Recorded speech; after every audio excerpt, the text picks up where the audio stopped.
Can everyone please can everyone please take their seats? We'll be starting momentarily. Please take your seats. Thank you.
Can everyone please take their seats? We'll be starting momentarily. Please take your seats.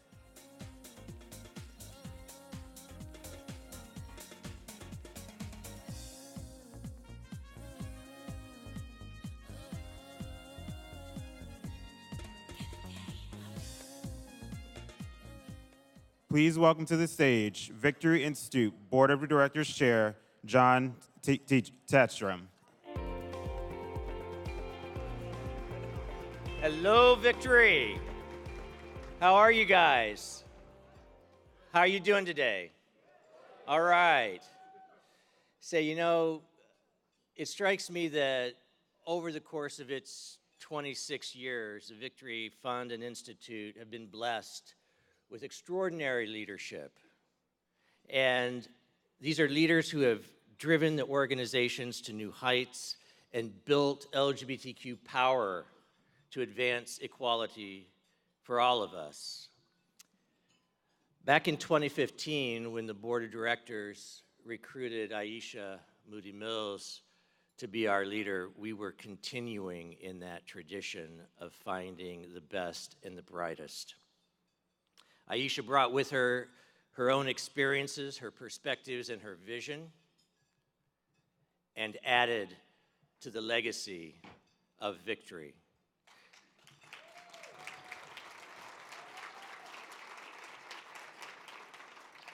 Those experiences, those perspectives, and that vision aren't temporary. They will endure. Her successes, you know them as well as I do. Electing the largest number of LGBTQ people in our organization's history, tripling the number of trainees who have gone through our candidate training programs, and increasing, and this is very important, the diversity of our candidates and our staff and of the entire Victory Fund and Institute family.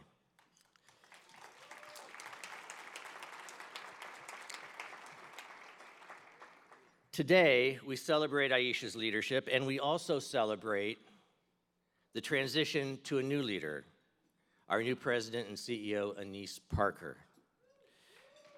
Hallelujah. As the only openly LGBTQ mayor of Houston, America's fourth largest city, Annise was elected citywide 3 times. She understands the challenges inherent not only in running for office, but in winning. And that's what we need to do, win. 2018 will be a pivotal year in American political history. We did great things in 2017, an off-cycle year. We showed them who was boss. 2018 is going to continue in that spirit. And Annise is going to give us the leadership and the voice for the change we need.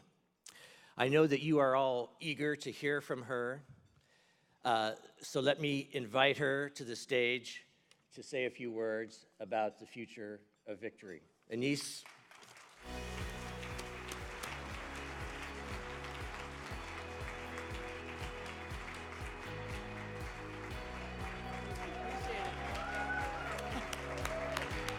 Thank you.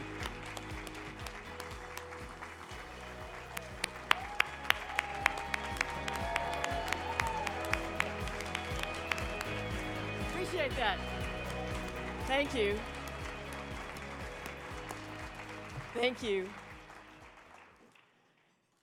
No, that never gets old. Thank you. I appreciate that very much. It's an honor to stand before you today. But forgive me if I take a little bit of a very brief trip down memory lane. The first LGBT organizing event I attended was in 1975. Aisha wasn't even born then. I am excited by her passion, and I'm also really inspired by what I know she wants to go out to do as she moves her activism in a different direction and to a different level. But I knew in 1975, when I started organizing in the LGBT community, that the route to power that I wanted to take was through the political process. Not for me back then. I supported other candidates. It took me a long time to decide that I could be a candidate myself and actually do the things that I had tried to do vicariously through other people, mostly through straight allies back then. But in 1975, if you attended an event, you wouldn't have been an event this big or this nice, but if you attended an LGBT event in a public place, what is the first thing you did? You checked where the exits were in case you had to flee. You looked to see who was lingering around outside in case they were a threat. You were terrified of the police, and you felt targeted for discrimination everywhere you went. We have come a very long way. But too many of us still have to fear all of those things. We celebrate milestones. My race was one. But when you are checking off milestones, it means you have not reached the end of the journey. And we don't reach the end of this journey until all those fears are swept away, until all of our communities across the United States, across cultures, across ethnicities, every one of us has an equal opportunity to succeed. We've come a long way, but elections matter. And they are actively trying to ban transgender soldiers. We are fighting so-called Religious Freedom Restoration Act, or RFRA bills, across the United States. Bathroom bills in good old Texas and other places. There's even a Texas Supreme Court case with my name on it, Pigeon versus Parker. And what that says is that, okay, the Supreme Court of the United States may have mandated marriage, but nobody should have benefits. They sued me because I offered benefits to city employees under an equal marriage statute. This is why our work is still relevant.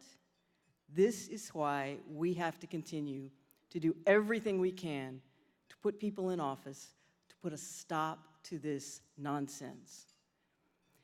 I firmly believe that none of us are special. Although some of you are a little bit special. But none of us are special. But every one of us in this room is important. No one of us can change the world. But every one of us here is working together to change the world. We are getting it done, and we will continue to get it done. I have been inserted into the program, and you have a great panel of speakers coming up. But I want you to understand that because my remarks are brief today, doesn't mean that I don't have a long-term vision for this organization, doesn't mean that I don't intend to work closely and completely with the board to execute on their plans and mine, and it doesn't mean that I don't understand that every one of us has a role to play, and that we are not going to step away, backslide, or forget that all of us have to move forward together. Thank you very much.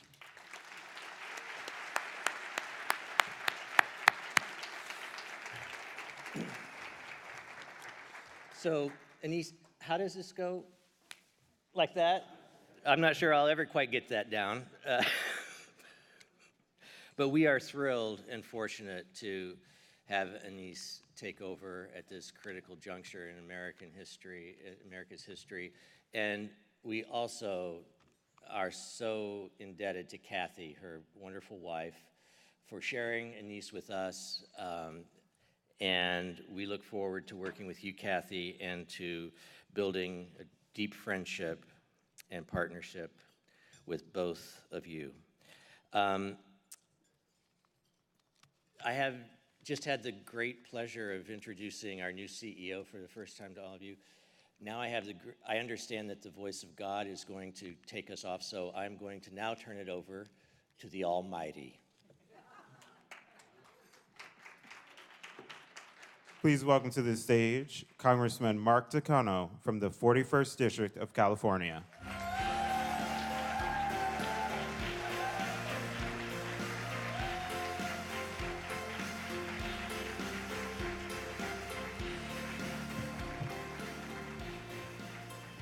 Well, thank you, everyone.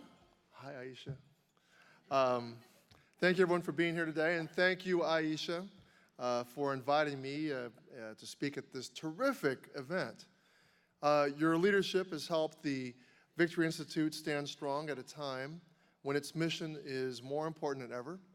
We're going to miss you, and thank you for all the great work you've been doing and have done, and you ought to be proud of the accomplishments that you've made.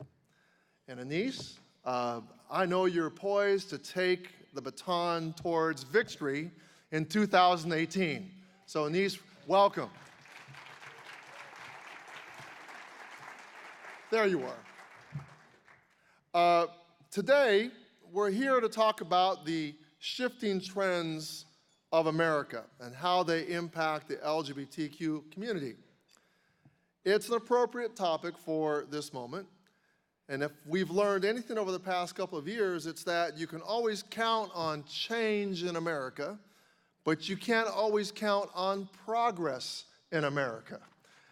So when the Victory Institute gathered for this conference last December, we knew that our nation had taken a step backward, but we didn't know where that step would lead us or how the progressive movement would respond.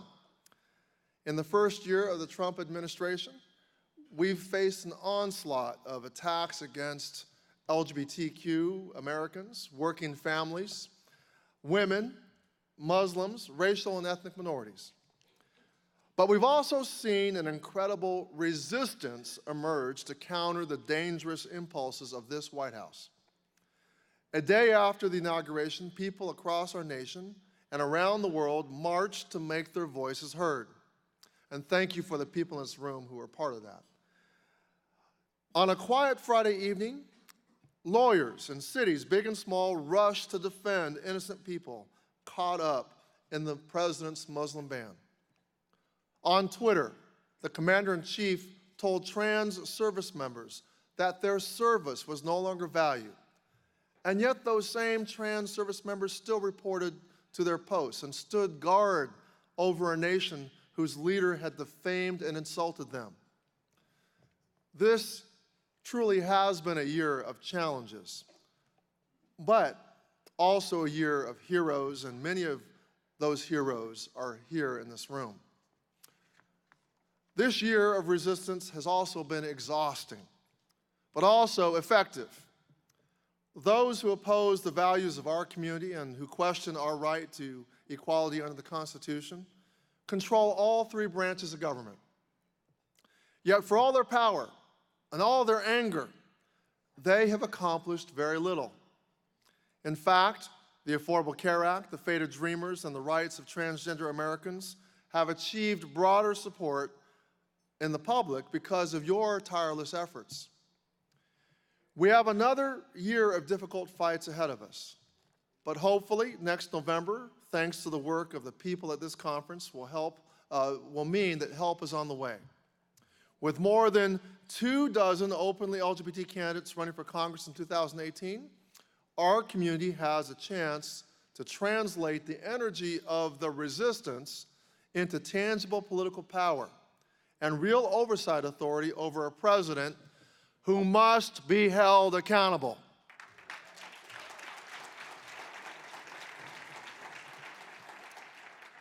The decisions we make and the actions we take over the next 11 months will either help restore America's commitment to tolerance and equality or push us further down a dangerous path. As hard as this year has been for everyone, in some ways I think we were really prepared for it.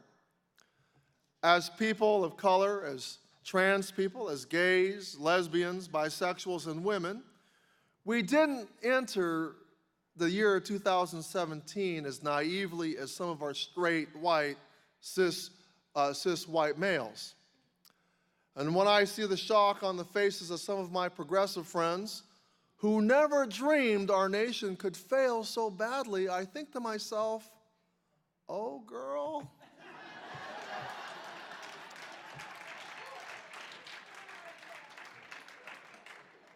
I practice that line a lot. Oh, girl. Or should I say, girl? All right.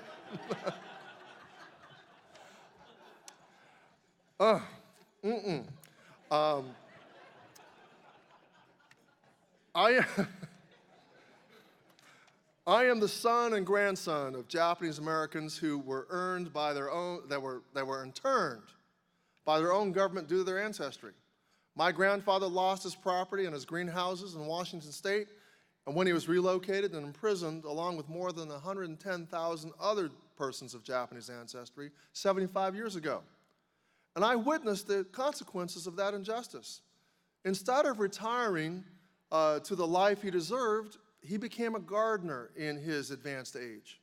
And I spent many summers as a young man, actually as a teenager, as a boy, working for my grandfather, mowing the lawns of the richest families in my hometown. Now, he should have been living in one of those homes, not planting flowers around them or trimming the hedges. But he never gave in to anger and resentment, and he never gave up his hope that through hard work, he could make a better life for his family. In the summer of 1973, I sat in front of him on the floor of his living room in his house, which was across the street from my own family's house in Riverside. And I watched Congresswoman Barbara Jordan deliver her opening statement in the hearings on the impeachment of President Richard Nixon. Those hearings have been on my mind quite a bit lately, I should add. And in her statement, Jordan laid out how the nation had time and again failed the African American community. But she also said in that opening statement why she still had faith in our country. She said, "My faith in the Constitution is whole. It is complete. It is total. And I am not going to sit here and be an idle spectator to the diminution, the subversion, the destruction of the Constitution."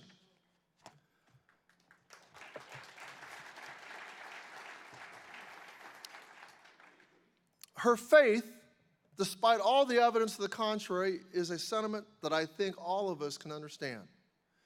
She knew then, as we know today, that America has not lived up to her promise. Or in the words of the philosopher Richard Rorty, we are still in the process of achieving our country. It is not a fait accompli. It's not done. It's a work in progress. But this process has not turned us bitter. It does not leave us despondent. I walk into an African American church on Sunday in my own hometown of Riverside, California. I listen to my colleagues in Congress with the courage to say, "Me too." I speak to a group of 400 LGBTQ activists in Washington, D.C., and all I see is hope and determination. And that is why progressive politics is the future of our country, because it is grounded in that self-evident truth that all of us are created equal. Our respect for women, for the LGBT community, and for all people is not contingent on political convenience. It is embedded in who we are. So when our friends, especially our progressive friends, let us down, we have to hold them accountable. As a teacher, the hardest thing I had to do was discipline the kids that I liked the most. But I still did it because that's what set the standard for the classroom. There should be one justice system in this country that applies equally to all. And there should be one standard of conduct in our society that we are all responsible for meeting. And there should be one even higher standard of conduct that all elected officials must uphold. The progressive movement cannot fulfill its promise with a coalition that looks like the past. Conservatives are doubling down on a view of the world that is out of touch, backwards looking, overwhelmingly male, and almost exclusively white. We need to challenge our progressive friends to ensure that every organization is welcoming to every person willing to join the fight for justice. So our institutions need to change. And that change will come faster if our leaders reflect the diversity of our nation. Those of us who are people of color, women, or LGBTQ, we need to put ourselves out there. I implore you, don't wait to be invited. Show up and demand inclusion. If you have the opportunity, run for office. You are literally in a room right now full of people ready to support you. Your hometown deserves your talents and your skills, particularly those of you who are from underrepresented communities. So I am really proud to be the only openly LGBTQ person of color to serve in the United States Congress.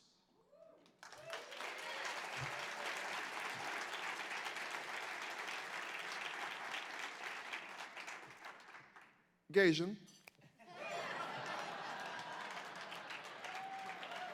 So someone's going to dare me to do that on the floor in a speech. I got a friend back home that says, I can't wait to say girl on the floor of the house. But I'll tell you, I'll be much prouder when I am just the first of many. Follow in the footsteps of Harvey Milk. Take a cue from Danica Rome. Whether you win or lose, your life will be the richer for the experience.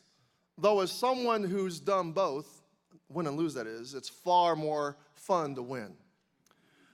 Which means those of you who don't feel called upon to run, you had better feel called upon to support. Yeah. That's the candidates. Candidates are saying yes, yes, yes. Very smart.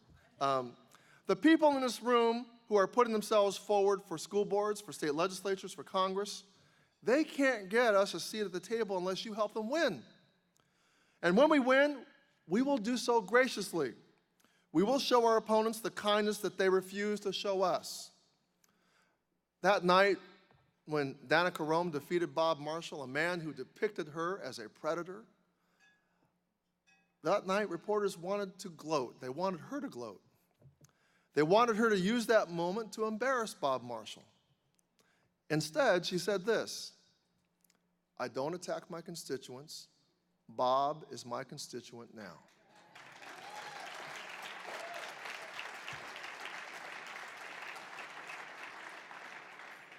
And Danica is what a leader looks like. That's what our community stands for, and that's how we are going to heal this great country. So thank you so much for this chance to speak here today, and I look forward to seeing what each of you is going to do to put 2018, to put America back on the right path. Thank you very much. Victory, onward to victory in 2018. Thank you.